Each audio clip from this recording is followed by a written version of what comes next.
AP CM Chandrababu కాసేపట్లో ఏలూరు జిల్లాలో పర్యటించనున్నారు.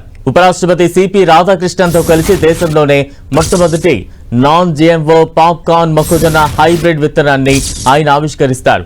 ఏలూరు జిల్లా ముసునూరులోని గోర్మే పాప్కార్నికా సంస్థ ప్రాంగణంలో ఈ కార్యక్రమం జరగనుంది. ఇప్పటికే ఉపరాష్ట్రపతి విజయవాడ చేరుకున్నారు. ఆయనకు పలువురు మంత్రులు, అధికారులు ఎయిర్పోర్ట్లో స్వాగతం పలికారు. వ్యవసాయాన్ని లాభసాటిగా మార్చాలనే లక్ష్యంతో ఈ ప్రయోగానికి శ్రీకారం చుట్టారు. రైతులు పండించిన పంటకు విలువ జోడించి ప్రాసెసింగ్, బ్రాండింగ్ తో మార్కెట్ కు తరలించడం ద్వారా వారి ఆదాయం పెంచాలన్నది ప్రభుత్వ ఉద్దేశం. ఈ క్రమంలోనే ముసునూరి వేదికగా జరగనున్న ఈ కార్యక్రమం ప్రాధాన్యత సంతరించుకుంది. గోర్మే పాప్కార్నికా సంస్థ ఆధ్వర్యంలో ఈ కొత్త వంగడాన్ని అభివృద్ధి చేశారు.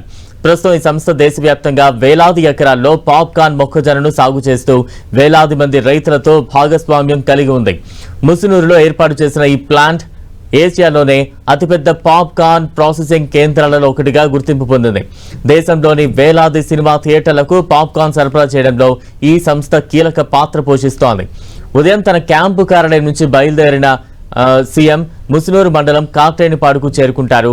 గవర్నర్ అబ్దుల్ నజీర్తో కలిసి ఉపరాష్ట్రపతి రాధాకృష్ణన్కు స్వాగతం పలుకుతారు.